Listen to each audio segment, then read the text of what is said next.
relendo essa semana algumas coisas sobre Michelangelo, investigando novamente algumas obras dele e tudo mais, a fim de escrever o artigo que eu tive que escrever essa semana sobre ele para o jornal. Teve uma questão que me chamou a atenção, que foi a relação de rivalidade e, em certa medida, até mesmo de amor e ódio, digamos assim, entre ele e o Leonardo da Vinci. Eu não abordei isso no artigo, o artigo foi mais voltado à escultura e à poesia do Michelangelo. Eu queria justamente abordar essa dualidade de artes das quais ele participava na época. Então não aprofundei, na verdade nem mencionei essa rivalidade que ele tinha com o Da Vinci, mas no meio dos estudos ali acabei reparando nisso.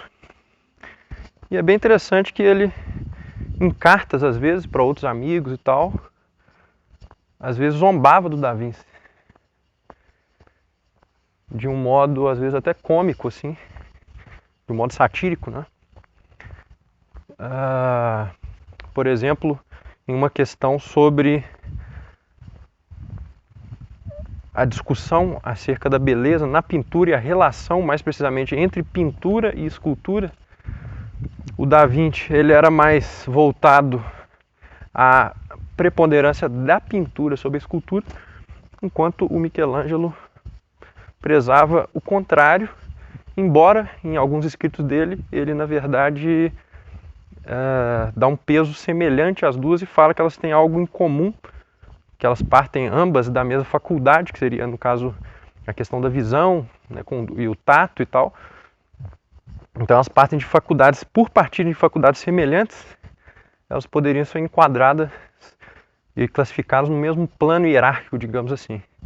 Enquanto Da Vinci prezava mais pela pintura, por outras razões, né, que eu não vou entrar aqui no mérito. Então, na hora, por exemplo, que existia essa discussão entre ambos e o Michelangelo era perguntado acerca disso, em uma das cartas ele responde que a empregada dele sabia mais que o Da Vinci sobre o assunto, quando o Da Vinci vai falar que a pintura seria preponderante ou hierarquicamente superior à escultura. É interessante, né? Porque para nós esses dois se tornaram ícones, digamos assim, da arte, mas a gente vê que na própria época essas críticas, né, entre eles até mesmo, os tratavam como mais um artista da época. Claro que o Michelangelo, por outro lado, como eu disse antes, era uma relação de amor e ódio. Então, na hora que havia esse ódio, ele fazia esses ataques aí ao Da Vinci. Mas também na hora de elogiá-lo, ele o elogiava e considerava, sim, ele um dos grandes ali da época. E essa rivalidade se dava muito em função, antes até mesmo de questões estéticas, por questões de ordem econômica, digamos assim. Não no sentido de que um era mais rico que o outro, ou alguma coisa assim, porque ambos conseguiram, né, erguer-se financeiramente na época, em função de várias encomendas e tal, mas justamente porque eles disputavam muitas das encomendas. Então, por exemplo, muitas esculturas papais da época, ou seja, encomendadas pelos papas, os papas muitas vezes ficaram em dúvida. Será que eu encomendo uma pintura para Michelangelo, ou uma escultura uma pintura para o Da Vinci, ou uma escultura para Michelangelo? Enfim, são querelas, às vezes assim, político-econômicas, né, da época, simples às vezes, né, é uma questão de encomenda, mas isso já bastava para tornarem eles rivais, não só entre si, obviamente, mas entre os próprios artistas da época. Isso é muito interessante porque não mudou muito, né? Se a gente repara que existe também essas querelas naturalmente entre muitos artistas hoje. Talvez o mercado naquela época fosse ainda menor do que hoje, né? Então, mas devido à especialização das artes, acaba que os mercados também se tornam pequenos no sentido de um público restrito, né? e artistas especialistas em determinadas áreas vão gerar então uma competição maior entre si. Mas isso é um outro assunto. Então essa questão do Michelangelo e da Vinci é bem interessante, também porque eles rivalizavam em termos de universalidade. O que eu quero dizer com isso? Ambos, como bons artistas renascentistas, eram estudiosos e criadores em várias áreas. Então naquela época esses artistas, eles tinham uma formação literária muito grande. O próprio Michelangelo lia Boccaccio, Dante, Petrarca, lia os antigos, né, Homero e tudo mais. Na época, a própria corte do Ludovico Sforza, que na verdade acolheu o Michelangelo, o avô dele foi o responsável, por exemplo, por conservar parte das cópias, de algumas cópias dos diálogos platônicos. Então, a gente vê assim, a importância da própria filosofia, mesmo do desenvolvimento ali, filosófico e literário, para a formação desses artistas, porque foi ali cerca de 3 ou 4 gerações, né, para então gerar esses artistas do Renascimento, dos quais a gente está falando aqui.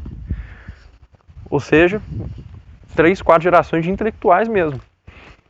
Em parte, justamente ali dessas famílias de Florença, né, que conservaram todas essas questões voltadas à filosofia, literatura e tal. Então, com essa formação e essa bagagem, eles olharam para a antiguidade e falaram: vamos reproduzir parte da antiguidade agora, no presente, ou pelo menos trazer algum daqueles valores ou algumas daquelas pautas estéticas gregas. E então a gente vê, a partir desse próprio ciclo intelectual, ou círculo intelectual que essa época gerou, a gente consegue ver o ambiente de formação desses artistas, entre eles o Da Vinci e o Michelangelo. E, em função disso, eles também tinham atritos dentro desse campo intelectual, por exemplo, no campo estético, como eu havia falado na relação deles, como eles interpretavam hierarquicamente a escultura, a poesia e a pintura. Só que também eles cultivavam outras coisas, e essa universalidade também deles era um ponto de disputa, digamos assim. Por quê? Porque se o Da Vinci, por um lado, era um bom músico, ele ha escrito sobre isso e tal, ele projetava também instrumentos. Como a gente sabe, o Da Vinci ele tocava um instrumento chamado viola da gamba, que é tipo um violino da época, e tocava muito bem, cantava muito bem. Há fontes que dizem que ele compunha também. E por outro lado, o Michelangelo não tinha essas habilidades musicais, porém, por outro lado, ele tinha uma habilidade poética muito aflorada, de modo que já na sua época ele era, ali pelo menos no círculo da intelectualidade da época, dos amigos dele e tal, ele era considerado um grande poeta. E, de fato, os escritos dele foram passados adiante. Isso, inclusive, eu relato ali no artigo, que o Shostakovich, compositor russo, muito famoso, compôs em 1974 a suíte sobre 11 dos poemas do Michelangelo. Ele fez inicialmente ela para piano e barítono, se eu não me engano, ou baixo, acho que é barítono. Só que depois ele orquestrou ela para a grande orquestra e voz. E de fato, esses poemas do Michelangelo foram passados adiante e ele adquiriu uma fama póstuma em razão de sua poesia, tal como o Da Vinci, por outro lado, ganhou essa fama póstuma muitas vezes em função de seus aforismos e de seus pequenos contos e fábulas. O Da Vinci, para quem nunca leu, vale a pena, tem até publicado em português algumas edições das sátiras, fábulas e aforismos do Da Vinci, que são bem interessantes e mostram um pouco do quanto ele estava ali por dentro de alguns assuntos filosóficos da época, assim como era um bom escritor em termos literários, inventivo, digamos assim. E o Michelangelo, por outro lado, era mais voltado a essa questão da poesia e combinava com leituras dos escolásticos, dos antigos, né, da filosofia, e muitos desses poemas vão abordar justamente isso. Então tem ali questões filosóficas dentro, tem questões da própria vida dele, que são interessantes para a gente, inclusive, nos aproximarmos do que ele pensava e vivia enquanto artista e na sua vida pessoal mesmo, no sentido amoroso e tudo mais. Então muitos são voltados para isso também, para esses assuntos mais gerais da vida. E então, como eles eram grandes em áreas parecidas, mas ao mesmo tempo diferentes, isso também era uma causa de rivalidade entre eles. E é bem interessante então notar esses vários pontos, né, de rivalidade e ao mesmo tempo de admiração mútua, porque ambos, na verdade, se espelharam também na obra um do outro e se conheceram pessoalmente.